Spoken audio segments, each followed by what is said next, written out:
पूरी दुनिया में पक्षियों के 10,000 से भी ज्यादा प्रजातियां पाई जाती है।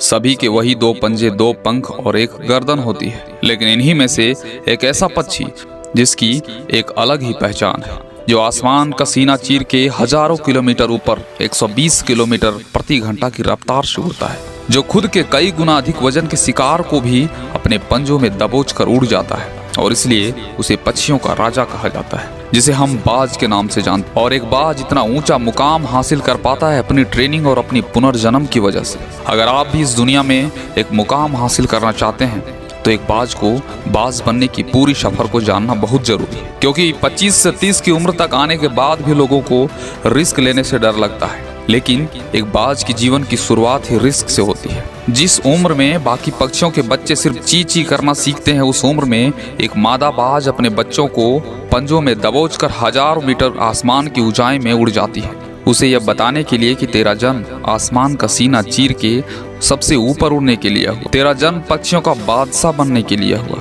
जमीन से हजारों मीटर ऊपर ले जाकर मादा बाज अपने पंजों से उसे छोड़ देती है, और यहीं से शुरू होती है उसकी हाई रिस्क ट्रेनिंग। वो चूजा जमीन की तरफ तेजी से गिरने लगता है, थोड़ा नीचे आता है तो उसके पंख खुलने लगते हैं। नीचे आते आते वो अपने पंख फड़फड़ाने लगता है, लेकिन वो अभी तक उड़ना नहीं सीखा है। वो जमीन से कुछ ही ऊपर होता है, ऐसा लगता है कि कुछ ही सेकंड में उसकी जीवन समाप्त हो जाएगा, लेकिन अचानक से एक पंजा उसे अपने गिरफ्त में ले लेता है और वापस आसमान में उड़ जाता है। वो पंजा होता है उसकी माँ का, जो उसके पीछे उड़ रही थी। उसकी ये ट्रेनिंग तब तक चलती रहती है जब तक वो उड़ना नहीं सीख जाता है। इतनी हाई रिस्क ट्रेनिंग होने के बाद इस दुनिया को एक बाज मिलता है। बारिश के वक्त जब सारे पक्षी अपने आश्रय की तलाश कर रहे होते हैं, तब यही बाज उसी बारिश में आसमान को सीना चीरता हुआ, उसे चैलेंज करता हुआ उससे ऊपर चला जाता है और कहता है कि बरस, तुम्हें कितना बरसना है। एक बाज की उम्र लगभग 70 साल होती है। जब वह 40 साल का होता है तब एक परेशानी उसकी जिंदगी में मौत बनकर आती है, जो आपकी परेशानियों की तुलना में बहुत बड़ी होती है, क्योंकि 40 साल की उम्र में बाज की चोंच इतनी मुड़ जाती है कि उसे शिकार निगलने में बहुत परेशानी होती है। उसके पंख भारी हो जाते हैं, छाती से चिपकने लगते हैं, जिससे उड़ना बहुत मुश्किल हो जाता है। उसके पंजे लंबे और लचीले हो जाते हैं, जिससे वो शिकार को सही से पकड़ नहीं पाता है। अब उसके पास सिर्फ 3 रास्ते होते हैं। नंबर 1, अपने शरीर को त्याग कर सकता है। नंबर 2, गीत की तरह छोड़े हुए भोजन पर निर्भर हो जाए। और नंबर 3, सबसे कठिन और पीड़ादायक रास्ता, अपने आप को पुनर्स्थापित करना।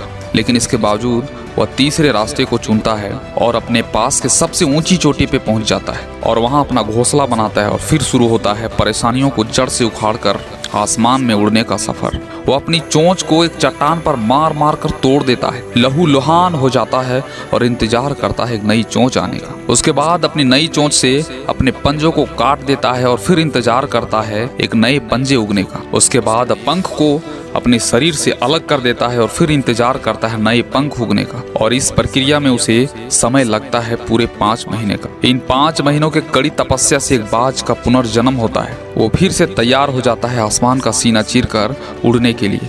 जो 3 रास्ते बाज के पास थे, वही 3 रास्ते आपके पास होते हैं। लेकिन कुछ लोग पहले रास्ते को चुनते हैं और परेशानियों के तले दबकर सुसाइड कर लेते हैं। ज्यादातर लोग दूसरे रास्ते को चुनते हैं। वो परेशानियों का बोझ पड़ते ही अपने लक्ष्य को छोड़कर एक नॉर्मल लाइफ जीने लगते हैं। कुछ लोग ऐसे भी होते हैं जो इस परेशानियों को लात मारकर अपनी मेहनत के दम पर बाज की तरह आसमान की बुलंदियों को छूते हैं। दोस्तों, बाज की यह ट्रेनिंग हमें बहुत बड़ी सीख देती है कि अगर रिस्क लेना पड़े तो लो। अपने फील्ड में अपने आप को इतना ट्रेन कर लो कि उस फील्ड में आपसे ऊपर उड़ने के बारे में सोचकर लोगों को पसीना छूट जाए, तभी आप अपने फील्ड के बादशाह कहलाओगे।